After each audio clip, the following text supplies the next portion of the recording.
سبح اسم ربك الأعلى الذي خلق فسوى والذي قدر فهدى والذي أخرج المرعى فجعله غثاء أحوى سنقرئك فلا تنسى إلا ما شاء الله إنه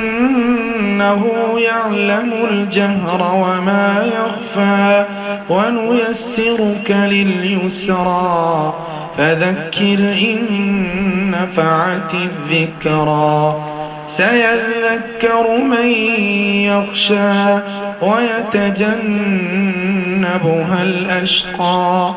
الذي يصلى النار الكبرى ثم لا يموت فيها ولا يحيا قد أفلح من تزكى وذكر اسم ربه فصلى بل تؤثرون الحياة الدنيا والآخرة خير